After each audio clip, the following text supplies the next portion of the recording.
My name is Natalie Anton, and I am a dancer, choreographer, teacher, mom, wife, and I also have a degree in marketing.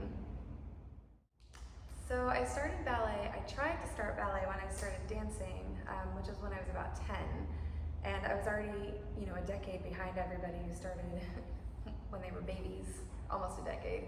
And I was in love with tap mostly and jazz. I did competitions, but we had to take ballet class to be on the competitive team. And the first 2 years that I tried ballet, I actually ended up quitting because I was bad at it and it was hard and embarrassing.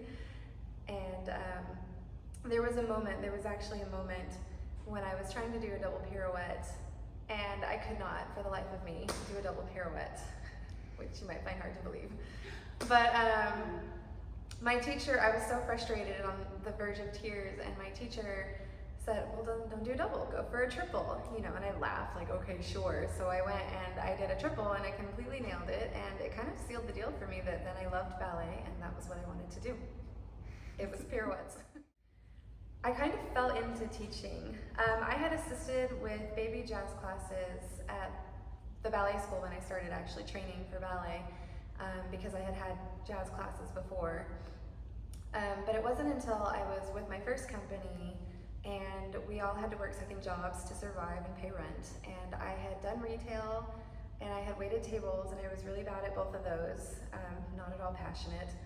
And one of the other dancers had overstretched herself and was teaching at like 4 or 5 different places all over the Metroplex, and she had to let one go, and so she suggested for me to teach there, and I started, met with the owner there and started teaching and kind of fell in love with it. So many things changed after becoming a mom. If anything, it just made me want to work harder to prove to myself and anyone else that you could have it all, that you could do the mom thing and the ballet thing. It was logistically challenging at times, trying to balance like 2 toddlers and all of their stuff in the studio and trying to stay focused on class or rehearsal or taking breaks as I needed to take care of them. But I was always fortunate that wherever I danced, they were very kid friendly, and that was a huge, huge help. So I became involved with B&T. I had met Nicolina when I was dancing at my last company. She had taken open class a bunch of times and we exchanged numbers and started kind of a friendship. And someone that I knew had left that company and started dancing with Nicolina with their very, very first show. And I was talking to her about it, and she was saying how great it was, and that it was this new up-and-coming company, and I was attracted to the excitement of that. So I called up Nicolina, and we met and talked about it and what the plan was for the company and different opportunities, and kind of just worked out from there. I asked her about it, and then she had openings and made the switch to B&T. Okay, number 1 has definitely got to be the tour to Palestine. Oh my gosh. That bonded us as a company, and I think it just really solidified. It was our first full season, I think, and it really just solidified like we are a company, we are doing this, and it was a hilarious adventure just all around. So many inside jokes and bonding moments. So that is definitely one of them. Getting to perform a lot more roles than I would have expected.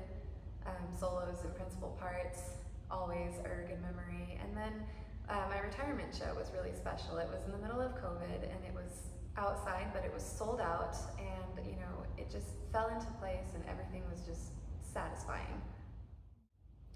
Choreography. I taught at a school north of here for about 7 years. It was one of the first places I started teaching, and they have a student company, and instead of doing Nutcracker every year, they would do in January a fairy tale ballet. So every year it was new choreography, a whole new storyline, and I was fortunate to work as part of that company as well.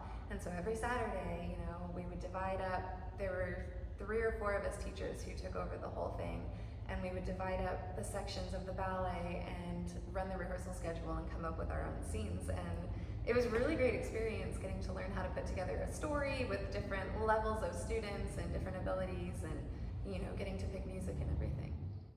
22 is a ballet that I dreamed up actually like 6 years ago.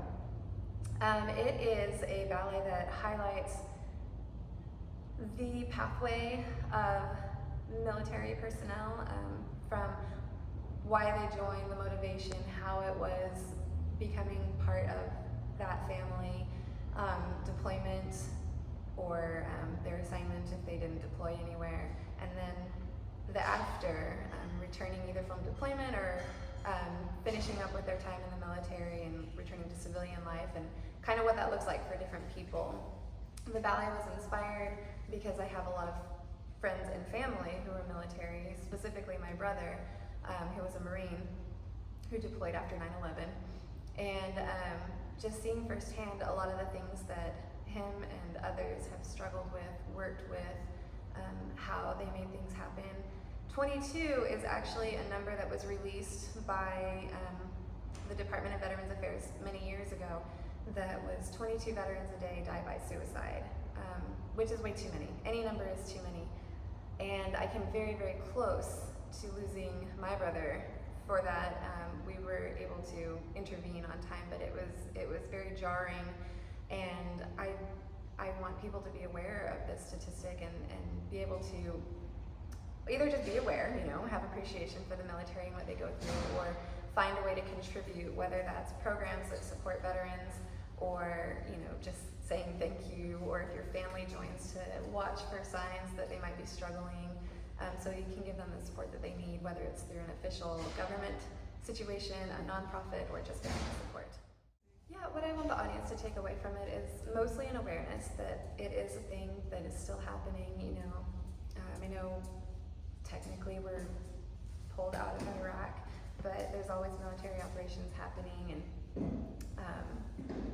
probably a lot that we don't hear about in the news that our service people go through. And so I just want people to take away that there is always an opportunity to support and to help and to be there for them.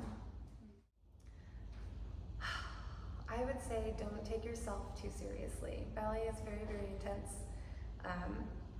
and it's very critical. You're self-critical, your teachers are always giving you corrections, and you want to apply those and really absorb everything that you can, but you have to not let it wear you down and make you feel like you can't do it, because everybody brings their unique skills and talents to it. No two dancers are alike, so find what motivates you, hold on to that, while hearing all of the help and corrections and sometimes mean things that people say.